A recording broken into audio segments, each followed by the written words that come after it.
Predators moved in. The mountains of Ferry County have seen a lot of change in 100 years. Come on, kids! Hop! Hop, kids, hop! Some change, like motorized vehicles, makes life easier for cattle ranchers like Kathy McKay. Hi, little ones! Hi, little ones! But other change, more recent change, keeps her up at night. I just love these cows, and I don't want to feed them to the wolves. McKay's parents built the K Diamond K Ranch in 1961. Hi, pretty girl. Oh. She says life was good until wolves migrated back to Washington after nearly a century of being gone. None of us need them. None of us want them. We're fine without them.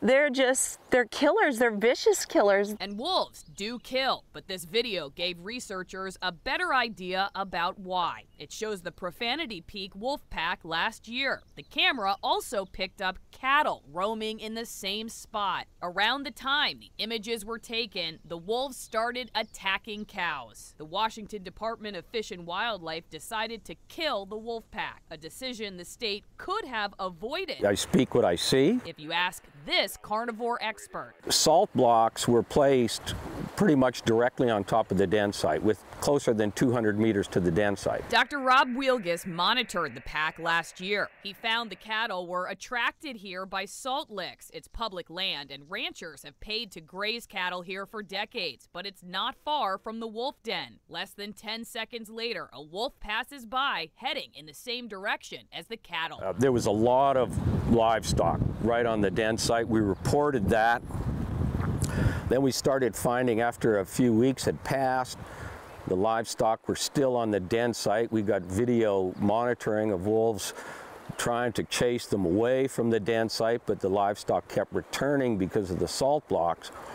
Then livestock started being killed by the wolves. Wielgus says the den site was common knowledge, but salt blocks weren't removed until after the state started killing the pack. And when Wielgus told reporters what he knew, he was shocked at the response. I was labeled a liar and a fraud, and I was told by my superiors to no longer talk to the press, so I could not tell the full story.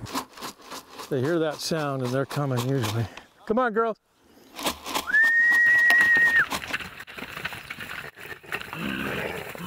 A fraud is certainly how State Representative Joel Kretz sees it. Come on. He says ranchers did not know they'd put salt near wolves. They put it on the same bench that they put in it for 45 damn years, in the same place.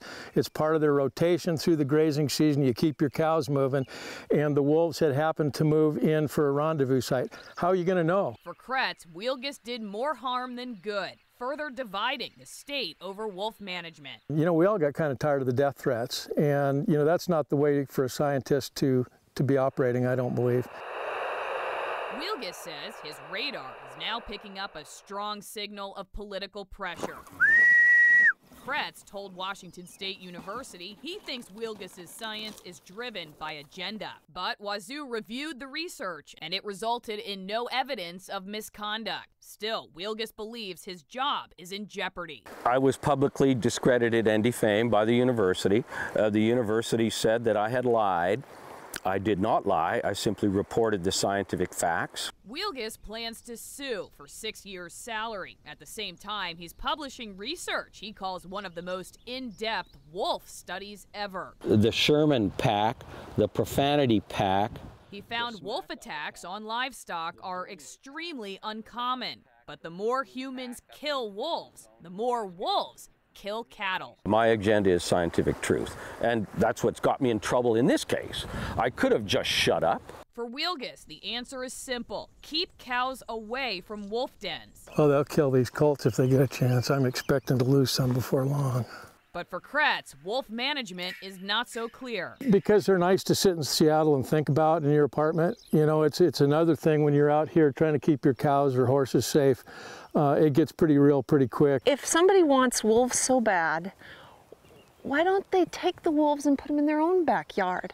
Why are they forcing us to have wolves in our backyard? Kathy McKay's cattle graze across 100 square miles, and she just expects some won't come home. Try living with them.